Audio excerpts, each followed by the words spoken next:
श्री कृष्ण कहते हैं जो होता है अच्छे के लिए होता है। कभी कभी विपरीत परिस्थितियां हमारी वर्तमान स्थिति को अच्छा करने के लिए आती है। मन चंचल होता है, यह इधर उधर भागता है और किसी भी कार्य की एकाग्रता का दुश्मन है। लेकिन यदि यह व्यक्ति के वश में हो जाए तो इससे अच्छा कोई मित्र नहीं है। इसीलिए मन को एकाग्र करना जरूरी है और मन को एकाग्र करने के लिए बस थोड़े से प्रयास और अभ्यास की जरूरत होती है। भगवान कहते हैं मेरे लिए ना कोई घृणित है, ना कोई मित्र, ना ही कोई प्रिय है, ना कोई निर्धन है, ना ही कोई धनी है। बस जो भक्ति भाव के साथ मुझे याद करते हैं मैं उनका हूँ और वो मेरे। श्री कृष्ण कहते हैं वो किसी के भाग्य के निर्माता नहीं है, व्यक्ति खुद ही अपना भाग्य लिखता है। आप जैसा बीज बोएंगे आप वैसा ही फसल काटेंगे, आप जैसा कर्म करेंगे आपको वैसे ही परिणाम मिलेंगे। यदि विद्यार्थी मन लगाकर पढ़ाई करेंगे तो परीक्षा में सफल होंगे। इसीलिए हर व्यक्ति का भाग्य भी तभी बदलेगा जब वो अपना कर्म करेगा। भ्रम और संदेह से परे जब भगवान आपसे प्यार करते हैं तो आप हर चीज से प्यार करते हैं। श्री कृष्ण कहते हैं कभी खेत में किसी किसान को खेती करते देखा है? वो उसे सींचता है, उसे जोतता है, पशु पक्षियों से खेत की फसल की रक्षा करता है। परंतु एक बात का वो सबसे विशेष ध्यान रखता है कि कहीं खेत में खरपतवार ना उग जाए, क्योंकि एक खरपतवार खेत की सारी फसल को नष्ट कर सकती है। ठीक उसी प्रकार यदि वंश की कोई संतान खोटी निकल जाती है तो वो समूचे वंश का सर्वनाश कर देती है। इसीलिए संतान के लालन पालन में विशेष ध्यान देना आवश्यक होता है, क्योंकि संतान वो फसल होती है जो वंश के आने वाले समय को महान बना सकती है या फिर वंश का पतन कर सकती है। श्री कृष्ण कहते हैं व्यक्ति को सदैव बुराई से बचकर रहना चाहिए। अगर कोई बुरा कर्म करता है तो वो कर्म आपको अपने जीवन में ही भोगना पड़ता है। जिस प्रकार बछड़ा झुंड में भी अपनी माँ को ढूंढ लेता है, वैसे ही कर्म का फल आपको हजारों की भीड़ में भी ढूंढ लेगा। ईश्वर कण कण में निवास करते हैं। छोटे से छोटे जीव के हृदय में ईश्वर का वास होता है। उस जीव को कष्ट का अनुभव होना ईश्वर को कष्ट का अनुभव कराता है। अर्थात किसी जीव को कष्ट देकर आप अपने ईश्वर को खुश कैसे देख सकते हैं? जो श्री कृष्ण का दास हो जाता है वो अपने आराध्य से ऐसे दिन ना दिखाने की कामना करता है। जब उसमें गुरूर आ जाए तो अपने कृष्ण का सेवक बनकर ही जीवन सफल बनाना चाहता है। जो व्यक्ति सदैव हंसता खेलता मुस्कुराता रहता हो, अगर वो अपने स्वभाव से भिन्न हो जाए अर्थात चुप गुमसुम उदास रहने लगे तो समझना उसके हृदय में एक दर्द है। उस दर्द ने उसे कमजोर बना दिया है। जिसमें व्यक्ति के पास संपूर्ण धन दौलत ऐश्वर्य वैभव सब है मगर संतुष्टि नहीं है। उस धन दौलत का कोई अर्थ नहीं है, क्योंकि वो व्यक्ति सदैव असंतुष्टि की स्थिति में रहता है। जिसके पास संतुष्टि है वो थोड़े में भी संतुष्ट रहता है। जब आप कोई बुरा कार्य करते हो या अच्छा कार्य करते हो आपको लगता है कोई देख नहीं रहा है, लेकिन आप ये क्यों भूल जाते हैं आप जो भी कुछ कर रहे हैं भगवान की दृष्टि सदैव आप पर बनी हुई है। इसलिए आप ये ना समझें कि आप अकेले हैं, भगवान सदैव आपके साथ होते हैं। कहते हैं मन के हारे हार है और मन की जीते जीत। अर्थात जिस प्रकार सकारात्मक विचारों से सफलता मिलती है उसी प्रकार नकारात्मक विचार असफलता के मार्ग की ओर अग्रसर करते हैं, क्योंकि जैसा हम सोचते हैं वैसा ही हम बन जाते हैं और अपने विचारों के माध्यम से ही हमें नकारात्मक और सकारात्मक परिणाम मिलते हैं। इसीलिए अपने सोच को हमेशा सकारात्मक रखिए। मनुष्य ही एक ऐसा प्राणी है जो कर्म करता है, इसलिए कर्म करना प्रत्येक व्यक्ति का धर्म भी है। धर्म करने वाला व्यक्ति ही कर्मवीर कहलाता है। इसीलिए कर्म करते रहना खाली बैठे रहने से बेहतर होता है। श्री कृष्ण कहते हैं अगर आपको याद ही नहीं कि गुच्छे की कौन सी चाबी ताले को खोल सकती है, फिर भी आप लगातार ताले को खोलने का प्रयास करते रहते हैं, फिर भी वो ताला नहीं खुलता है। अधिकतर लोग ऐसी परिस्थिति में अपनी आशा खो बैठते हैं। उन्हें लगता है कहीं चाबी खो गई है और वो तिलमिला जाते हैं, क्रोधित हो उठते हैं। परंतु उस समय धैर्य रखें, क्योंकि गुच्छे की अंतिम चाबी ताला खोल सकती है। कुल्हाड़ी का अंतिम प्रहार वृक्ष को काट के गिरा देता है, परंतु क्या सत्य में कुल्हाड़ी का अंतिम प्रहार वृक्ष को काट कर गिरा देता है? आपको आपका लक्ष्य दिला देता है? नहीं, आपका निरंतर प्रयत्न ही आपको सफलता दिलाता है। जब आपका मन निराश हो, अपने कार्य में दोगुनी उत्साह से जुट जाइए, क्योंकि अनावरत बहता जल ही कठोर चट्टान को काट सकता है। सफलता का मूल है परिश्रम, प्रयास और आशा। श्री कृष्ण कहते हैं आपको पूरे धैर्य और भगवान पर विश्वास के साथ अपना जीवन निर्वाह करना चाहिए। लोग अक्सर सच कहने से बचते हैं या डरते हैं, पर सत्य कभी छुप नहीं सकता, न ही कभी मिट सकता है। हम कितना भी छुपा लें, पर एक ना एक दिन सच तो उजागर हो ही जाएगा। इसलिए जो बात सच पर आधारित हो, उसे कहने या मानने से कभी नहीं डरना चाहिए। लोग अपने शरीर को सुंदर बनाने में लगे रहते हैं, पर आत्मा की सुंदरता शरीर की सुंदरता से कहीं ज्यादा महत्वपूर्ण है। शरीर तो नश्वर है, मिट्टी से बना है और मिट्टी में ही मिल जाता है, पर आत्मा अमर है। इसलिए आत्मा की सुंदरता पर ध्यान दो। आत्मा की सुंदरता स्वयं को भगवान में लीन करने में मिलती है। जो अज्ञानी व्यक्ति होता है वो ये गलतफहमी पाल लेता है कि मैं करता हूँ, सभी कार्य मेरे द्वारा किए जा रहे हैं। ऐसे में उसमें अहंकार घर कर लेता है। परंतु इस सृष्टि में जो भी हो रहा है सब कुछ भगवान के इच्छा से हो रहा है। अज्ञानता के कारण व्यक्ति में जब अहंकार जन्म लेता है तो उसका पतन होना निश्चित है। श्री कृष्ण कहते हैं मनुष्य का जीवन ऋतुओं के समान होता है। आज ग्रीष्म तो कल वर्षा, परसों शीत। तनिक संकट आया तो हम संयम खो बैठते हैं, तो तनिक ऋतु बदले तो हम अधीर हो जाते हैं। अपने आक्रोश, अपने क्रोध में हम उनसे ही संबंध बिगाड़ लेते हैं जो हमारे अपने होते हैं। क्यों ऐसा ही होता है ना? हमें लगता है कि हमारे अपने हैं, फिर से मना लेंगे, परंतु स्मरण रखिए सदा ऐसा करना संभव नहीं होता। सागर की उछलती लहरों को तट सहता है, और यदि तट ही टूट जाए तो बाढ़ आ जाती है। हमारे संबंध दूध की भांति होते हैं। दूध तपकर उबल सकता है, परंतु यदि उसमें खटास आ जाए तो वो फट भी जाते हैं, और फटे दूध को चाहे कितना मथ लो उसमें से मातम नहीं निकलेगा। इसलिए अपने संबंधों को संभाल कर निभाना चाहिए। श्री कृष्ण कहते हैं जो व्यक्ति अपने अहंकार से भारी हो जाता है, जिसमें अभिमान भर जाता है, वो उस पत्थर की भांति होता है जो भारी होने के बावजूद भी नदी की धारा में डूबकर अपना अस्तित्व खो देता है।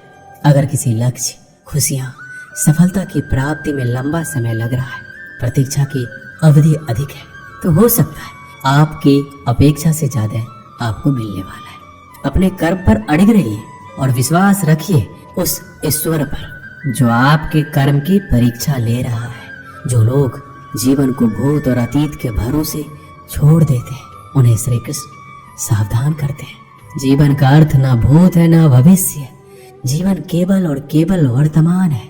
इसीलिए वर्तमान में अपने जीवन का आनंद उठाइए। श्री कृष्ण कहते हैं संगति या साथ, मित्र और साथी मनुष्य के व्यक्तित्व के लिए सबसे महत्वपूर्ण होते हैं। आप कहेंगे कैसे? मनुष्य अपने व्यक्तित्व के लिए उत्तरदायी होता है, परंतु मनुष्य संगति में ना चाहते हुए भी उसका व्यक्तित्व संगत की भांति हो जाता है। मान लीजिए एक पात्र में जल, दूसरे में दूध है और तीसरे में मलिन कीचड़ रखा हुआ है। यदि इस जल को दूध में मिला दें तो ये जल दूध बन जाता है, और यदि इसी जल को हम मलिन कीचड़ में मिला दें तो ये जल कीचड़ बन जाएगा। ऐसी कोई युक्ति नहीं कि जल बिना घुले मिले दूध या कीचड़ में अपना अस्तित्व बनाए रखे या उनसे अलग रहे।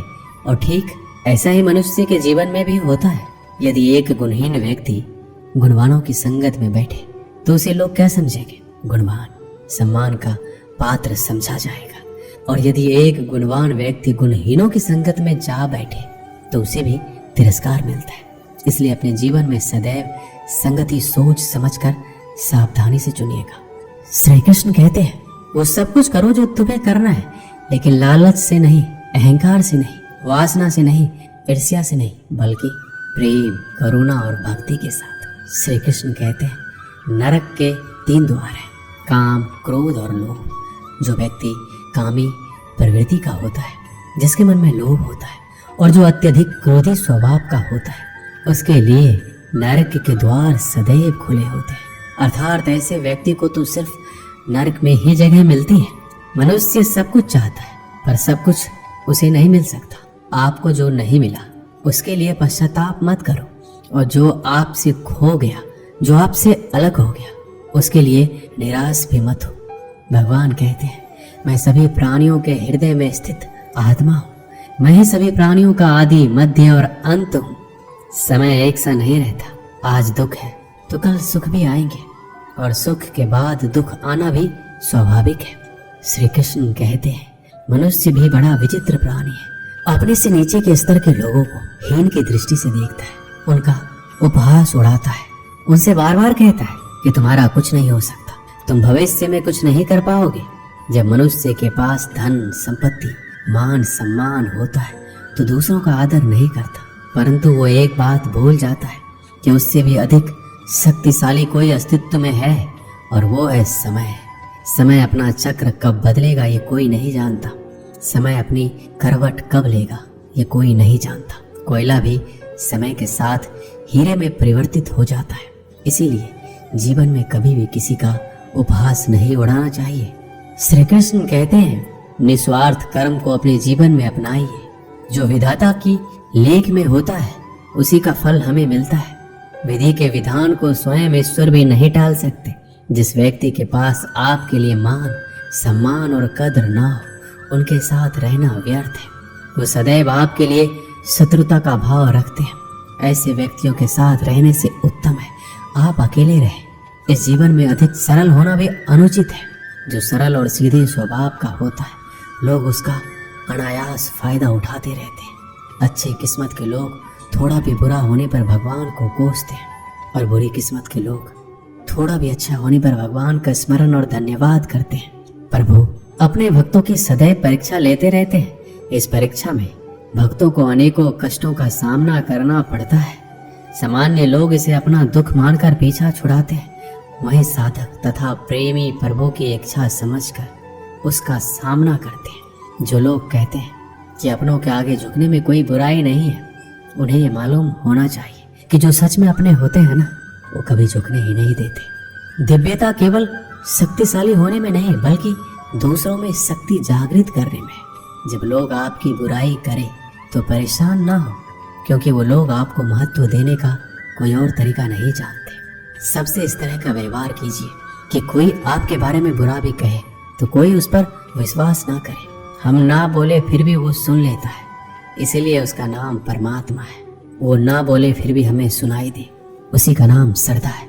अगर कोई व्यक्ति शिक्षा से पहले संस्कार, व्यापार से पहले व्यवहार, भगवान से पहले माता पिता को पहचान ले तो जिंदगी में कभी कठिनाई नहीं आएगी। स्वार्थ संसार का एक ऐसा कुआं है जिसमें गिरकर निकल पाना बड़ा कठिन होता है।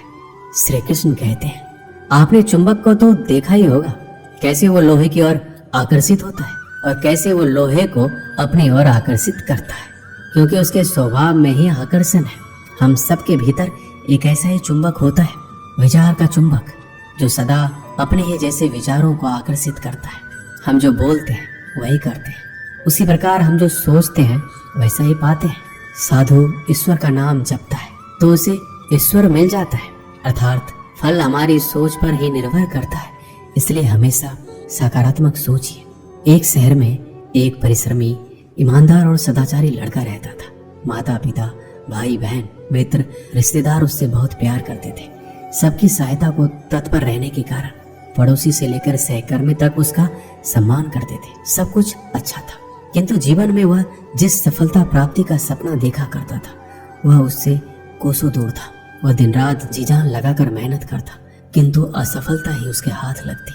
उसका पूरा जीवन ऐसे ही निकल गया और अंत में जीवन चक्र से निकलकर वह काल चक्र में समा गया। चूंकि उसने जीवन में सुकर्म किए थे, इसलिए उसे स्वर्ग की प्राप्ति हुई। देवदूत उसे लेकर स्वर्ग पहुंचे। स्वर्गलोक का अलौकिक सौंदर्य देखकर वह मंत्र मुग्ध हो गया और देवदूत से बोला, ये कौन सा स्थान है? देवदूत ने बोला, ये स्वर्गलोक है। तुम्हारे अच्छे कर्म के कारण तुम्हें स्वर्ग में स्थान प्राप्त हुआ है, अब से तुम यहीं रहोगे। ये सुनकर लड़का खुश हो गया। देवदूत ने उसे वह घर दिखाया जहाँ उसके रहने की व्यवस्था की गई थी। वह एक आलीशान घर था। इतना आलीशान घर कि उसने अपने जीवन में कभी नहीं देखा था। देवदूत उसे घर के भीतर ले गया और एक एक करके सारे कक्ष दिखाने लगा।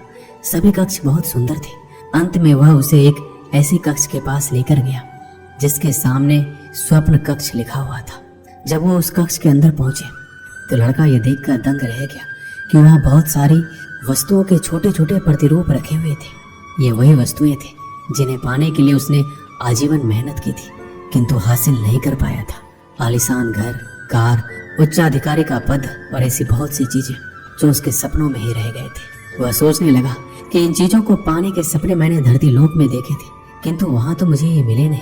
अब यहाँ इनके छोटे प्रतिरूप इस तरह से क्यों रखे हुए हैं? वो अपनी जिज्ञासा पर नियंत्रण नहीं रख पाया और पूछ बैठा, ये सब यहाँ इस तरह, इसके पीछे का क्या कारण है? देवदूत ने उसे बताया, मनुष्य अपने जीवन में बहुत से सपने देखता है और उनको पूरा हो जाने की कामना करता है किंतु कुछ ही सपनों के प्रति वह गंभीर होता है और उन्हें पूरा करने का प्रयास करता है। ईश्वर और ब्रह्मांड मनुष्य के हर सपने पूरा करने की तैयारी करते हैं लेकिन कई बार असफलता प्राप्ति से हताश होकर और कई बार दृढ़ निश्चय की कमी के कारण मनुष्य उस क्षण प्रयास करना छोड़ देता है जब उसके सपने पूरे होने वाले होते हैं। उसके वही अधूरे सपने यहाँ प्रतिरूप के रूप में रखे हुए हैं। तुम्हारे सपने भी यहाँ प्रतिरूप के रूप में रखे हैं।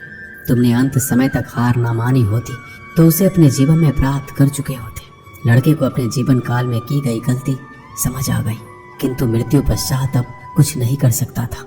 इस कहानी से हमें यही सीख मिलती है कि किसी भी कार्य को पूर्ण करने की दिशा में अगर आप आगे बढ़ रहे हैं तो उसे दृढ़ निश्चय के साथ कीजिए।